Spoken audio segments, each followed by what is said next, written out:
کبھی سوچا ہے کہ جادو سب سے پہلے کہاں سے شروع ہوا اور کیوں ایک نبی خدا پر الزام لگا کہ وہ جادوگر ہیں معاذ اللہ؟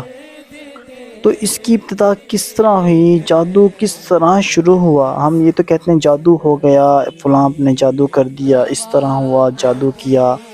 جادو کی باتیں تو ہم بہت کرتی ہیں، کیا کبھی یہ سوچا ہے جادو کا آغاز کیسے ہوا؟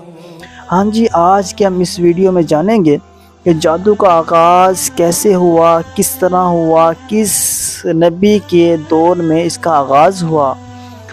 اس سے پہلے آپ سے ایک عرض تھی کہ آپ ویڈیو کو اینڈ تک لازمی دیکھیے، آپ کو معلومات ملے گی، اور چینل کو سبسکرائب کریں، بیل آئیکن کو ضرور کلک کریں۔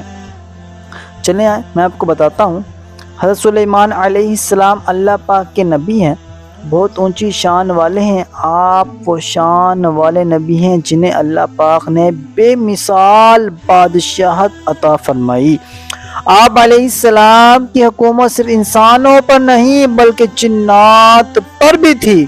چرند، پرند، ہوا، بادل سب آپ کے زیر فرمان تھے۔ جی ہاں، جو جادو کا آغاز تھا وہ حضرت سلیمان علیہ السلام کے دور میں ہوا۔ کس طرح ہوا اب ہم اس کو سنتے ہیں۔ آپ علیہ السلام کے زمانے شریف میں جنات سے مختلف کام لیے جاتے تھے۔ یہ عمارتیں بھی بناتے تھے، نہریں کھودتے، قلعے بناتے اور بہت سارے کام کیا کرتے تھے۔ اس لیے جنات کی انسانوں کے ساتھ ملاقات وغیرہ عام رہتی تھی۔ جنات بعض دفعہ عجیب عجیب کرتب کرتے، انسان دیکھتے تو حیران ہوتے، پوچھتے تم ایسا کیسے کر لیتے ہو؟ جنات کہتے ہمیں منتر آتے ہیں، فلاں منتر کریں تو یہ طاقت آ جاتی ہے، فلاں منتر کریں تو وہ طاقت مل جاتی ہے۔ یہ بڑی دلچسپی والی چیز تھی، کیونکہ ظاہر وہ کرتب اس طرح کے دکھا رہے ہیں، انسان پریشان کیسے ہو رہا ہے۔ پھر جنات نے جواب بھی ایسا دیا کہ منتر کریں تو یہ طاقت، دوسرا منتر کریں تو وہ طاقت۔ لہذا انسان ان سے منتر سیکھنے لگے۔ جب وہ منتر کرتے تو جنات نگاہوں سے اوجھل ہو کر وہ کام کر دیتے۔ یعنی بندہ جب انسان کو منتر سکھائے، منتر سکھانے کے بعد جب وہ انسان منتر پڑھتے تو وہ جو جنات تھے وہ نگاہوں سے اوجھل ہوتے اور وہ کام کر دیتے۔ کام کون کر رہے ہیں؟ جنات۔ لوگوں کو یقین ہونے لگا کہ اس منتر میں واقعی بڑی تاثیر ہے۔ یوں لوگوں میں منتر عام ہونے لگے۔ جو بھی کوئی منتر سیکھتا اسے لکھ لیتا، کرتے کراتے منتروں کی کتابیں لکھی جانے لگی۔ یعنی ہر کسی نے اس کو لکھنا شروع کر دیا۔ اس طرح کرتے کرتے منتروں کی کتابیں لکھی جانے لگی۔ خبر جب پھیلی، منتر شنتر عام ہونے لگے تو حضرت سلیمان علیہ السلام کے پاس خبر پہنچی۔ آپ نے اس کا سخت نوٹس لیا۔ اپنے وزیر حضرت آصف بن برقیہ رحمۃ اللہ علیہ کو فرمایا، آج سے جنات اور انسانوں کی ملاقات پر پابندی لگا دو، اور منتروں کی جتنی کتابیں لکھی جا چکی ہیں سب کی سب ضبط کر لو۔ حکم شاہی پر فوراً عمل ہوا۔ جتنی منتروں کی کتابیں تھیں سب جمع کر لی گئی۔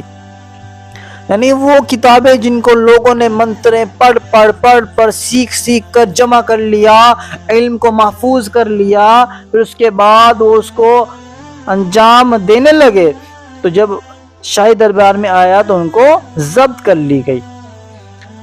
تو اس کے بعد کیا ہوا؟ حضرت سلیمان علیہ السلام نے اپنے تخت کے نیچے گڑھا کھدوایا اور سب کتابیں اس میں دفن کروا دی۔ معاملہ ختم ہو گیا۔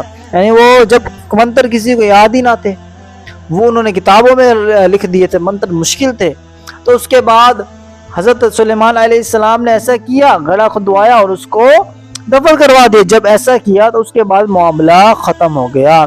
ایک برائی جو پھیل رہی تھی وہ دم توڑ گئی۔ جب حضرت سلیمان علیہ السلام نے دنیا سے پردہ فرمایا تب جنات آزاد ہو گئے، کیونکہ جنات حضرت سلیمان علیہ السلام کے تابع تھے، ان کی حکومت میں آتے تھے، ان پر ان کی بادشاہت تھی۔ جب حضرت سلیمان علیہ السلام نے اس دنیا سے پردہ فرمایا تب جنات آزاد ہو گئے۔ اب شیطان انسانی شکل میں لوگوں کے پاس آیا، انہیں بھٹکاتے ہوئے کہا تمہیں خبر بھی ہے حضرت سلیمان علیہ السلام کو اتنی بڑی بادشاہت کیسے ملی؟ اتنی بڑی بادشاہت ان کو ملی کہ ایسی بادشاہت کسی کو نہ ملی؟ معلوم بھی ہے کیسے ملی؟ آپ کی ساری طاقت آپ کے تخت کے نیچے دفن جادو کی کتابیں ہیں، تم وہ کتابیں نکال لو، ان میں لکھے منتر پڑھو تو تمہیں بھی وہی طاقت مل جائے گی۔ لوگ ظاہر ہے جب سنیں گے یہ چیز، لوگ تو دوڑے، تخت کے نیچے زمین کھودی، کتابیں نکال لی۔ وہ منتر جن میں شرکیہ جملے بھی موجود تھے، کفریہ باتیں بھی موجود تھی، لوگ یہ منتر پڑھنے لگے، رفتہ رفتہ ان میں یہ برائی پھر پھیل گئی۔ انہوں نے تورات اور زبور شریف چھوڑ دی اور ساری قوم جادو ٹونے ہی میں لگ گئی۔ جیسے جیسے زمانہ گزرتا گیا، نسلیں آگے چلتی گئی، بنی اسرائیل میں یہ بات مشہور ہو گئی، حضرت سلیمان علیہ السلام کوئی نبی نہیں بلکہ جادوگر بادشاہ تھے۔ یعنی نبی کو جادوگر کہنے لگے۔ پیارے آقا مکی مدنی مصطفیٰ کی ولادت کا وقت آیا ہے، جو الزام لگے تھے ایک نبی پر، اس کو ایک نبی نہیں مٹانا تھا۔ اس کے بعد حضور علیہ السلام کی تشریف آوری ہوئی، اور حضور کی تشریف آوری تک یہی مشہور رہا کہ حضرت سلیمان علیہ السلام نبی نہیں تھے۔ آپ صلی اللہ علیہ وسلم کی تشریف آوری کے بعد قرآن کریم کی برکت سے آپ کی شانوں کا اظہار ہوا اور بتا دیا گیا کہ حضرت سلیمان علیہ السلام معاذ اللہ کوئی جادوگر نہیں بلکہ عظیم شان والے نبی تھے، عظیم الشان نبی تھے۔ سورۃ بقرہ کی آیت 102 جو آج ہم سنیں گے، اس کے اندر بھی یہی بیان کیا گیا کہ سلیمان علیہ السلام جادوگر نہ تھے۔ اس کے اندر سلیمان علیہ السلام کی شان بیان کی گئی ہے، اور بنی اسرائیل نے جو جادو ٹونے کو اپنا لیا تھا اس کی مذمت بھی بیان کی گئی ہے۔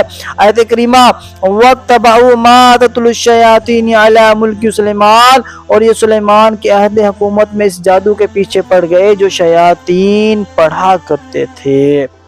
اور ہمیں معلوم ہوا اس قصے سے کہ حضور علیہ السلام کی آمد سے پہلے یہ جادو کا سلسلہ شروع ہوا حضرت سلیمان علیہ السلام کے دور میں، اور کس طرح جادو شروع ہوا یہ آج ہم نے سنا، اور اس کے بعد کس طرح پھیلا یہ بھی ہم نے سنا۔ نبی نے تو اس کو دفن کر دیا تھا، مگر شیطان نے پھر اس کو اجاگر کیا، اور نبی علیہ السلام پر جو الزام لگا تھا جادوگر ہونے کا، معاذ اللہ حضور علیہ السلام کی آمد کے بعد وہ الزام بھی مٹ گیا، اور قرآن پاک کے اندر حضور علیہ السلام نے اور حضور علیہ السلام کی زبان سے رب نے حضرت سلیمان علیہ السلام کی شان بیان کی، اور واضح ہوا کہ وہ ایک شان والے نبی تھے۔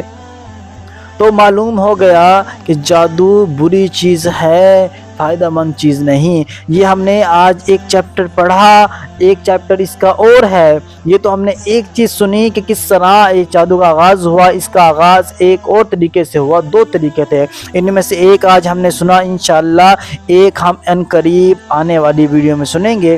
جب تک کے لیے آپ چینل کو سبسکرائب کریں اور بیل آئیکن کو ضرور دبائیں کہ آنے والی ویڈیوز آپ کو ضرور ملیں۔ اللہ پاک ہم سب کا حامی و ناصر ہو، اور ہمیں جادو ٹونے جیسی برائی سے، بری چیز سے ہمیں دور رکھے، آمین یا رب العالمین۔